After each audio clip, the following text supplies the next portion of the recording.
Hello everyone, welcome back to Joy's Creative Finger.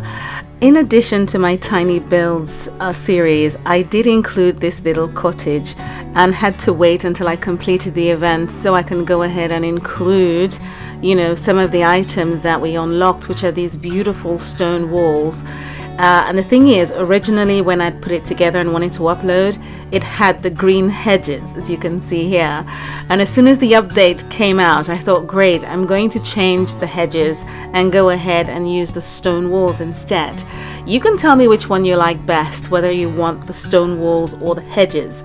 I think maybe because I originally built it with the green hedges, it makes sense, but at the same time I wanted to incorporate this into this cottage. And it's funny because I didn't even think of what the update was going to be, so I was more than happy that I'd put together a cottage, and then of course these stone bits and bobs came out and I've included it into the build. So this is what I finally settled for. It is part of the tiny build series. Having said that, it still is a much bigger house than the small houses that I've been putting out, or at least the very first one. So this is what I've settled for with this build. Try to incorporate stone into the walls up top and so on. I have a couple that live here. This is Mary. She's going to take us on a tour of this tiny little house. And as I say, it's an overgrown cottage, so the husband is trying to clear out the front yard.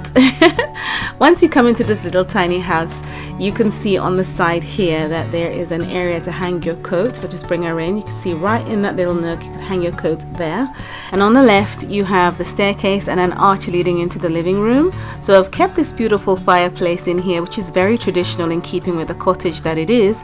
But you can see that in some ways it's nice, bright and airy, and even has a splash of modern touch. Now that wallpaper is really beautiful and it's from the Glam event. I've already built a house with that and I will showcase that later. If you've been following the channel, the very last video I uploaded is about a little family situation that I'm dealing with. So there's been a backlog. I have some builds in place, but there's a backlog of things to upload. This is the way into the kitchen. I really love this kitchen. It's beautiful, it's fresh, it's white, it's stunning. And you've got the sink over across that way, and I'm thinking, how will they keep that white rug on the floor clean? I don't know. I just thought I'd keep this theme running in this house. And this lovely cooker is from one of the builds that came as a prize when we completed the live event. This is where you have the dining section, and I just think it's beautiful in that, so to say, oval shaped space. You can see where I kept the fridge tucked in that nook there with, hints of gold. I think it's really pretty. And then you can work your way around here into what could be a pantry, but what I've done is place the washing machine stacked there. So you've got the dryer and the washing machine together in that little space, okay? And as I say, if you don't want that there, you could make it a pantry. But then you follow on into a very interestingly shaped bathroom or restroom. Okay, so you see the sink in that space there. And the space was made possible because of the bay window. And then you've got the toilet unit in the corner there. So that's everything on the ground floor for this cottage. There is a floor plan included, and I will tilt upwards so you can see what it looks like. But first, let's go upstairs. Once we go upstairs, this is actually a 2-bedroom cottage. It could be 3, but everything would just be so squidged together, So you come up to this little landing. It's a bit casual. I wanted it to feel that way. That being said, there's this huge chandelier hanging at a double height space. I just like chandeliers, so I stuck one in here. And this is a nice little corner where they have little bits and bobs. There's a door leading into a full bathroom. When they have a child, it's important to have a full bathroom. You put the child in the tub and you give them a good bath. So they haven't had a child yet, but they're trying. So this is the space that's been created for them so they can plan ahead. This bedroom has a very large bay window, so that helped give some more space to this cottage. And yeah, that's everything for that side of the upstairs part of the house. Across this little bridge area here, you're led into the master bedroom. You've got a little nook on the side there with that beautiful vanity area for her to get her makeup done, if at all. And then of course I stuck with these colors.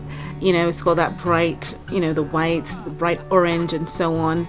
And then you've got the closet space here that she shares with her husband. So it's a little tiny house, isn't it?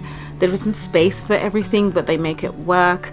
And yeah, that's the bed, the rugs underneath, and then there's a door on the side here that leads into their own master bathroom, which doesn't have a tub. It has a shower, a sink, and a toilet unit. So that's everything for this tiny cottage.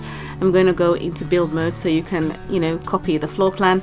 And as I always say, if you recreate this, this is fabulous. But if you upload it to any social media platform, be it Facebook, YouTube, Instagram, and so on, wonderful. But don't forget to use the hashtag JoyceCreativeFinger when doing so, and I will be grateful. Thank you so much for watching, and for all of you who came through with the last video I uploaded about my family situation. I've received tons of support, tons of prayers, love and kindness have been coming through. I'm really thankful, and I will update you on the situation as it develops. Thanks again, and have an amazing weekend. Bye.